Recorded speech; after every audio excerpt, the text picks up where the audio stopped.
Hello नमस्कार दोस्तों, कैसे हो। साल का आखिरी दिन है आज, और आज अच्छे से देख लेना इन क्वेश्चनों को। नई साल से नई शुरुआत करेंगे, कुछ भी करो अच्छा करेंगे, ठीक है। आज का पहला क्वेश्चन और राजस्थान की करंट अफेयर की महत्वपूर्ण क्लास में आपका स्वागत है, ठीक है ना, और महत्वपूर्ण आपके लिए साबित भी होगी। आज का पहला क्वेश्चन देखते हैं। थाईलैंड में आयोजित 39वीं अंतरराष्ट्रीय महिला बॉडी बिल्डर प्रतियोगिता में राजस्थान की प्रिया सिंह मेघवाल को कौन सा पदक मिला है। समझ में आ गया क्वेश्चन में, कुछ दिक्कत नहीं है, ठीक है ना। अंतरराष्ट्रीय 39वीं अंतरराष्ट्रीय महिला बॉडी बिल्डर प्रतियोगिता है, और जिसमें राजस्थान की कौन है, प्रिया सिंह है। और प्रिया सिंह मेघवाल मतलब मैं बता देता हूं आपको, ऐसी कम्युनिटी की लड़की है, ठीक है ना। और इन्होंने अपना राजस्थान नहीं बल्कि देश का मान बढ़ाया है, ठीक है ना। राजस्थान नहीं बल्कि देश का भी मान बढ़ाया है, ठीक है ना। और मैं बता देता हूं, ये राजस्थान के बीकानेर से बिलोंग करती है। कहां से? राजस्थान के बीकानेर से बिलोंग करती हैं, ठीक है ना। और इन्होंने स्वर्ण पदक अपने नाम किया है, ठीक है ना। गोल्डन गर्ल के नाम से जानी जाएंगी, ठीक है। अब हम क्वेश्चन का एनालिसिस करते हैं ठीक से।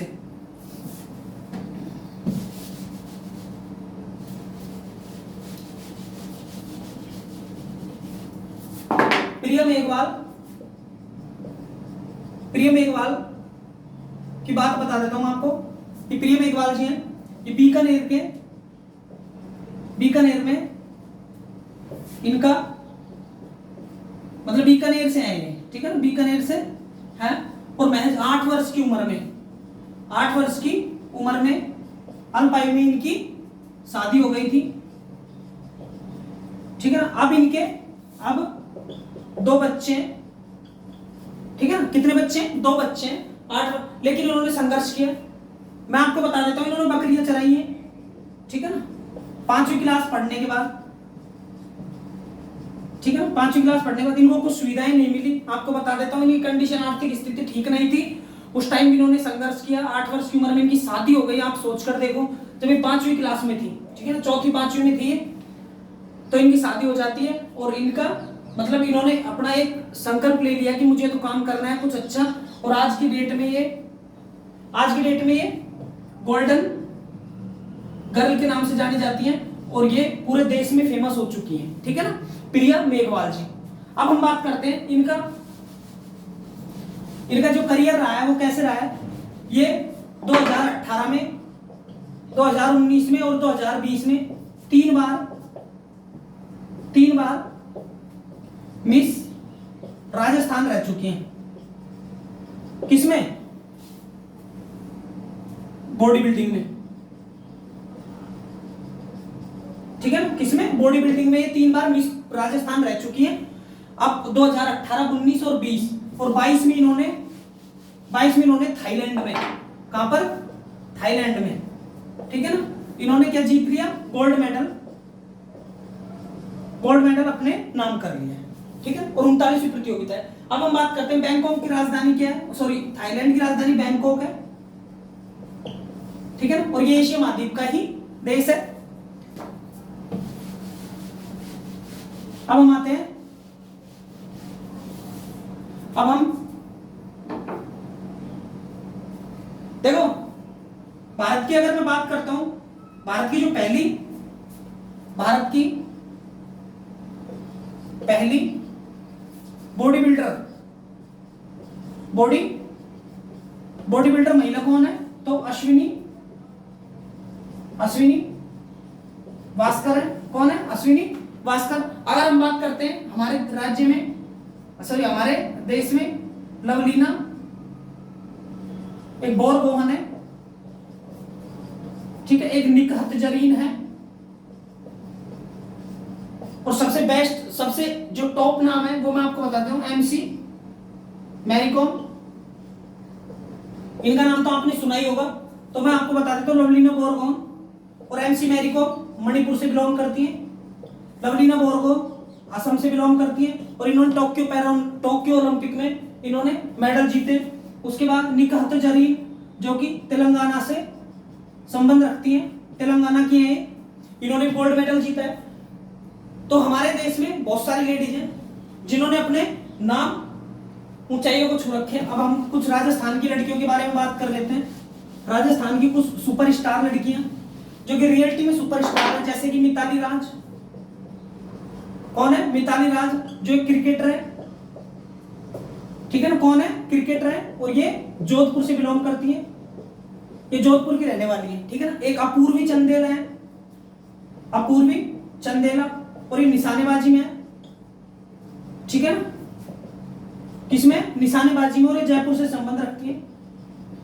और सबसे जो अभी हाल ही का चल रहा है वो नाम बता देता हूं, तो मिताली राज जी है, एक है हमारे, ये 6 वर्ल्ड कप खेल चुकी है, मैं आपको बता देता हूं, ठीक है ना। उसके बाद हम बात करते हैं तो अवनी लेखरा जी है, ठीक है ना, 1995 की गर्ल है, मतलब 1995 का जन्म है। तो जो अवनी लेखरा है, गोल्ड मेडलिस्ट है, गोल्ड मेडल जीत चुकी है टोक्यो पैरालंपिक में, टोक्यो पैरालंपिक में एक तो रजत पदक, इन्होंने कांस्य पदक जीता है, और एक इन्होंने गोल्ड मेडल जीता है, ठीक है ना। एक भावना जाट की बात और कर लेते हैं, कौन? भावना जाट, इनका संबंध राज संबंध से, कहां से? राज संबंध से, और ये पैदल चाल में माहिर है, पैदल चाल 20 km, ठीक है ना। ये क्या है? पैदल चाल में माहिर है, इनका आप स्क्रीनशॉट ले लो, ठीक है ना। अब हम बात करते हैं बीकानेर की कुछ इंपॉर्टेंट बातें, फिर इस क्वेश्चन को, बीकानेर की बात, बीकानेर आया इसमें, तो बीकानेर कुछ इंपॉर्टेंट बातें याद कर लेते हैं। मैं बात करता हूं जूनागढ़, जूनागढ़ किला, ठीक है ना, 1488 में बनता है। उसके बाद हम बात करते हैं राय सिंह ने बनवाया था, महाराजा राय सिंह ने, ठीक है। और बीकानेर किसने बसाया था? राव बीकानेर, ठीक है, राव जोधा के पुत्र, राव जोधा के पुत्र, और राव जोधा ने जोधपुर बसाया था, ठीक है ना, 1459 में, ये देख लेना। उसके बाद हम बात करते हैं, उसके बाद हम बात करते हैं करणी माता, करणी माता का मंदिर, करणी माता का मंदिर, करणी माता कहां पर है? देशनोक में है, और देशनोक कहां पर है? बीकानेर में, ठीक है। अगर हम बात करते हैं तो पाकिस्तान के साथ 4 जिले सीमा लगाते हैं, जिनमें बीकानेर भी है, बीकानेर, और बीकानेर की सबसे कम 168 सबसे कम सीमा लगती है, ठीक है ना, सबसे कम सीमा लगती है इसकी। और श्रीगंगानगर की बात करते हैं 210 लगती है। अगर हम जैसलमेर की बात करते हैं तो 464 लगती है, और 228 लगती है किसकी? बाड़मेर की। तो बीकानेर की सबसे कम है, इसलिए बता रहा हूं आपको, ठीक है ना। उसके बाद हम बात करते हैं, चलो बीकानेर के लिए इतना ही काफी है। अब हम आते हैं नेक्स्ट क्वेश्चन की ओर, ठीक है ना। नेक्स्ट क्वेश्चन देखते हैं।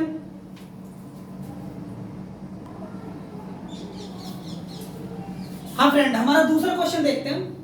राजस्थान पुलिस मुख्यालय के निर्देशों पर साल 2023 में किस जिले में साइबर थाना शुरू किया जाएगा? ठीक है, साल 2023 में क्या शुरू किया जाएगा? साइबर थाना। ठीक है, अब आपको एक चीज ध्यान में आ जानी चाहिए कि साइबर थाना होता क्या है, वो मैं आपको बताऊंगा। ठीक है, वैसे तुम समझदार हो, तुम खुद ही जानते हो, लेकिन फिर भी मैं आपको बताऊंगा इसके बारे में। ठीक है ना, तो साइबर थाना होता क्या है, उसको शुरू किया जाएगा। तो मैं आपको बता देता हूं, देखो जयपुर है, जयपुर में पहले से ही है, जयपुर में पहले ही साइबर थाना खुला हुआ है। ठीक है, और अब खुलेगा कहां पर? अजमेर में। ठीक है, अब हम इसका एनालिसिस करते हैं, इसको आप स्क्रीनशॉट में ले लो। ठीक है, अब हम बात करते हैं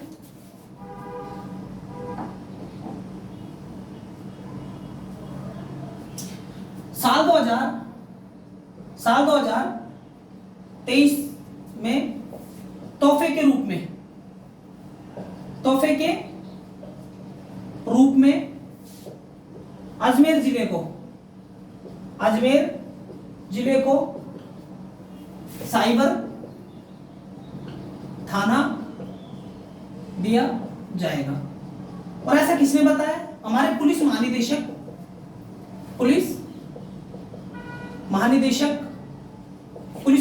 कौन है? पुलिस महानिदेशक उमेश मिश्रा। ठीक है ना, उमेश मिश्रा जी ने बताया कि अजमेर को एक साइबर थाना दिया जाएगा। अब बात करते हैं साइबर थाने की। तो साइबर थाना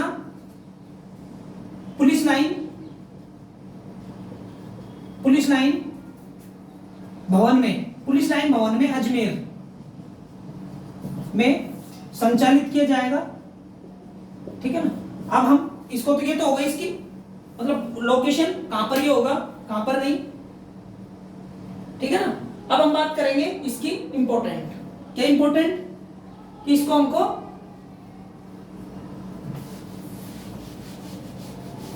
ये पुलिस लाइन भवन में इसका उद्घाटन होएगा। उद्घाटन मतलब संचालित यहां पर चलाया जाएगा। लेकिन उससे जो मेन बात है वो साइबर बता देता हूं। साइबर क्राइम, क्या बोलेंगे, क्राइम, ठीक है ना। कंप्यूटर द्वारा किसी की प्राइवेसी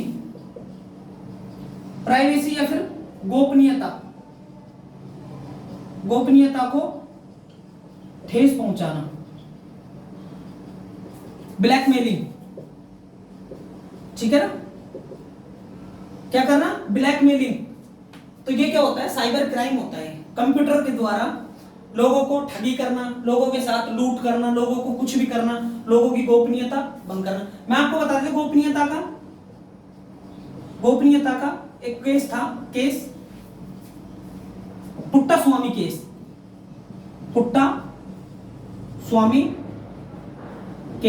ठीक है। और पुट्टा स्वामी केस में कहा गया था, आर्टिकल 21 के तहत रखा गया है, आर्टिकल 21 में रखा गया है कि प्राइवेसी भी एक मौलिक अधिकार है, गोपनीयता एक मौलिक अधिकार है। क्या है, गोपनीयता एक मौलिक अधिकार है, इसको कोई भंग नहीं कर सकता है, ठीक है ना। प्राइवेसी एक मौलिक अधिकार, फंडामेंटल राइट है हमारा, ठीक है ना, हमको ये प्राप्त होना चाहिए, ठीक है। अब हम बात करते हैं इसी के लिए, साइबर क्राइम को खत्म करने के लिए, हर जिले में साइबर जो साइबर थाना है ना, साइबर थाना खोला जाएगा। ऐसा गवर्नमेंट ऑफ राजस्थान कहती है। गवर्नमेंट ऑफ राजस्थान ने दावा किया है, गवर्नमेंट ऑफ राजस्थान ने क्या किया है, दावा किया है कि हर मतलब थाना, हर अपने जो भी है जिला मुख्यालय, वहां पर क्या होगा, साइबर थाना होगा। क्या होगा, साइबर थाना खोला जाएगा, ठीक है ना। मैं बता देता हूं, जयपुर में संचालित है, अजमेर में नई साल को होगा, नई साल 2021 से, ठीक है ना। यहां तक हो गया खत्म। अब हम कुछ संस्थाएं, जैसे कि साइबर थाने की बात आती है, तो मैं आपको एक दो चीज और बता देता हूं, जैसे कि आरपीएससी राजस्थान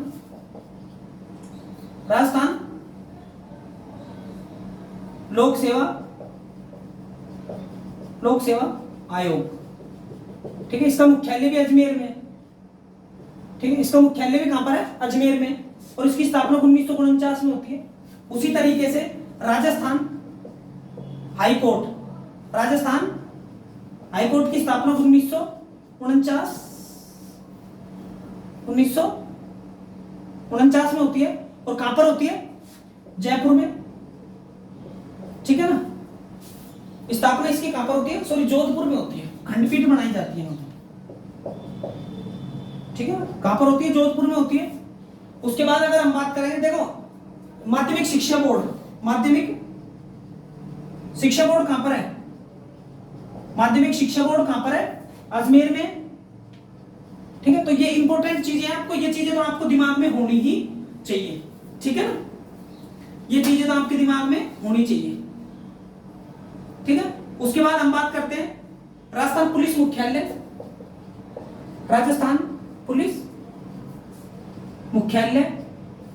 राजस्थान राष्ट्रीय अभिलेखागार कहां पर है, ये बीकानेर में, कहां पर है, बीकानेर में, ठीक है। और जो राजस्थान पुलिस मुख्यालय है वो कहां पर है, वो जयपुर में, ठीक है। समझ में आ गया, जयपुर में। इसकी स्थापना 1951 में होती है और इसकी 55 में होती है, 1955 में। यहां तक आपको दिखाई दे रहा है तो आप लिख लो, नहीं तो स्क्रीनशॉट ले लो इसका, ठीक है ना। अब बात करते हैं राजस्थान ललित कला अकादमी, ठीक है, इसकी स्थापना होती है 1957 में, ठीक है ना। अब देख लो, इसका स्क्रीनशॉट ले लो, ठीक है। राजस्थान ललित कला अकादमी,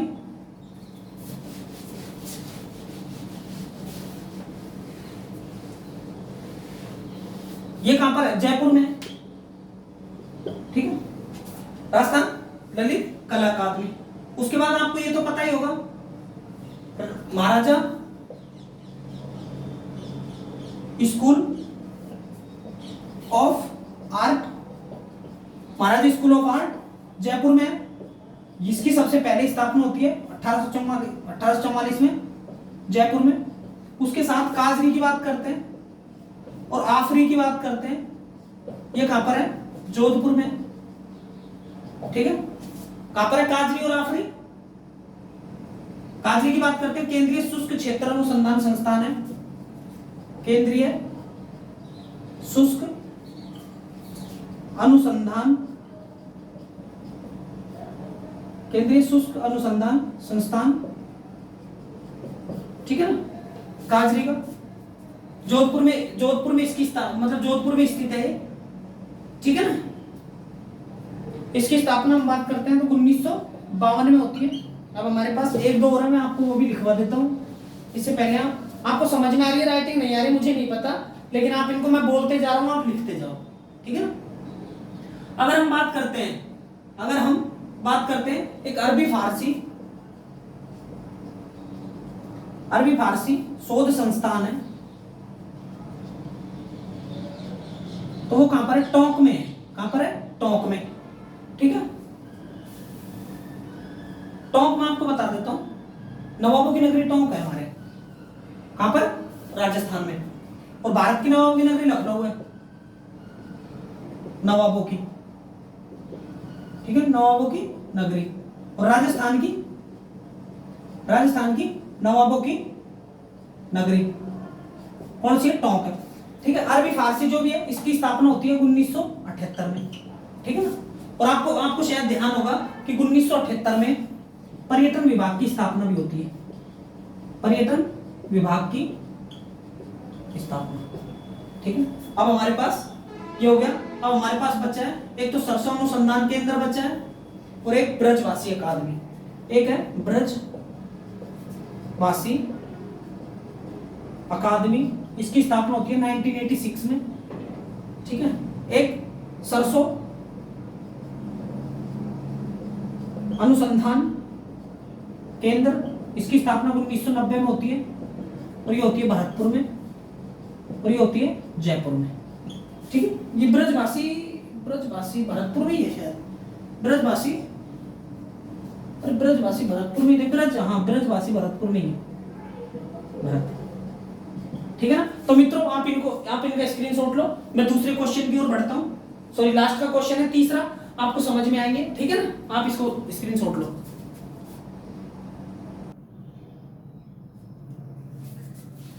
हाँ तो फ्रेंडों, अब देखो मैं आपको बता देता हूं, ये तीसरा क्वेश्चन हमारा और लास्ट का क्वेश्चन है।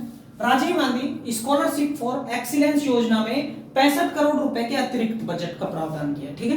कितने रुपए का? 65 करोड़ के अतिरिक्त बजट का प्रावधान को मंजूरी दी है। इस योजना के तहत कितनी परसेंट सीटें महिलाओं के लिए रिजर्व है, ठीक है। किसके लिए?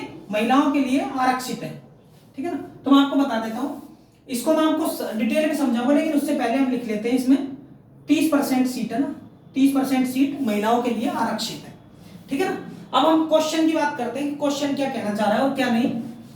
तो देखो आपने राजस्थान में बहुत सारी योजनाएं पढ़ी होंगी, क्योंकि राजस्थान में योजनाओं का भंडार है। क्या है? योजनाओं का भंडार है। क्या है? भंडार है राजस्थान में, ठीक है ना। बच्चे से लेकर बूढ़ी औरत तक को लाभ मिलता है, ठीक है। फॉर एग्जाम्पल बच्चों के लिए दूध की व्यवस्था भी है स्कूल में आज की डेट में, ठीक है।